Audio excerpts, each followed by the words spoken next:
Hi everyone! Welcome back to our YouTube channel. So this is Karen Abilia and please like and subscribe. Hi! So sa makikita nyo sa ating ginagawa ngayon ay naggumagawa tayo ng ating performance task sa ating Calculus 2 para makapasa tayo this semester. So mag-i-end pala yung first semester ng third year namin this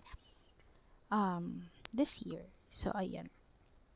Yung ginagawa ko nga pala diyan, ang tawag diyan is Area of Revolution, in which yung masi-search nyo yan sa YouTube or sa Google kung gusto niyo makita kung ano yung magiging itsura ng Area of Revolution na sinasabi ko. So, yan nga pala yung 3D ng aming, halimbawa may function kami, may equation kami na aming ginawa, tapos titingnan namin yun sa volume. Mayroon kaming ginagamit na ano bang tawag doon? Yung meron kaming ginagamit na yung para doon sa makita namin kung ano yung magiging itsura ng aming equation na ginawa. So, bali, ito nga pala yung volume. Ito yung last topic ng aming Calculus 2. So,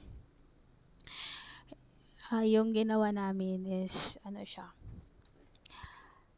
yung ginagamit namin na, ano bang tawag doon? Website. Meron naman siyang yung sa application pero hindi na ako nag-download is yung ginamit namin na website. Marami siyang website pero yung ginamit lang namin is yung GeoGebra na website na yung as ano ba daw yung viewer kanon para doon makita namin kung ano yung magiging itsura ng aming equation na aming binuo. So ayan yung pero before pa ako gumamit ng GeoGebra is I really have a really bad time to search yung exact na link. Nagpatulong pa talaga ako dito sa kaklase ko kasi nahirapan akong hanapin yung exact na link kasi meron kasing marami kasing website yung GeoGebra doon sa Google. So ayun, doon ako nahirapan and nag-chatin ako sa aming professor pero I think busy na din sila that time kasi nagpre-prepare din sila sa aming final exam and then doon sa departmental exam. So nag-reply siya pero late na siya, pero ayan, naka-start na ako. So bali yung nag-start ako pero walang kasiguraduhan kung magiging successful ako ng ginagawa ko this time. So ayan.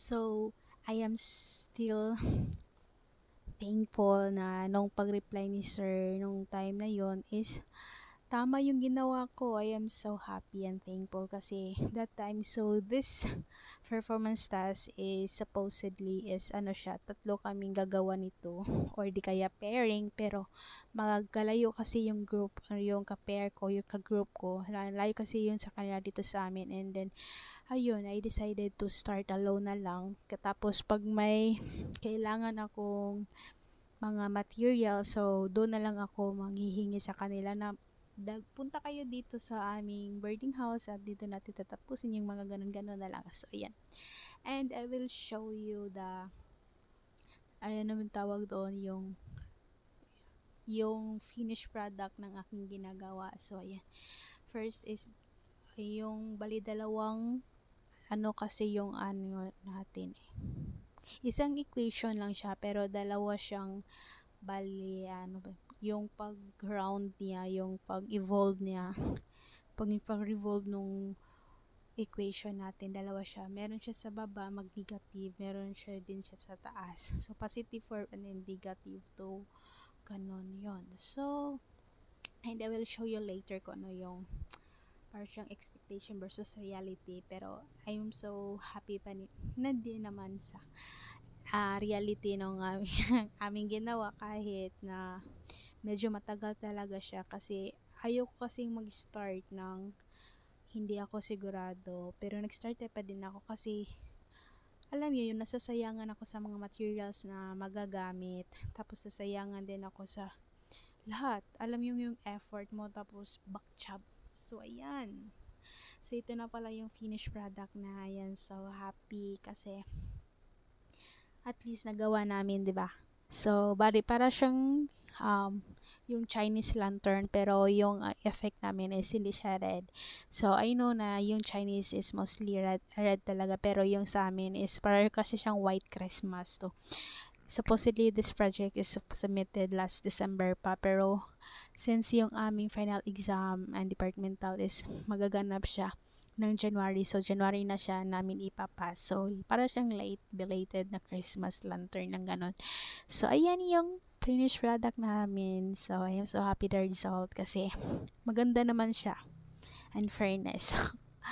Ayun lang. And then, I am so happy naman din sa score namin kasi malaki naman din siya.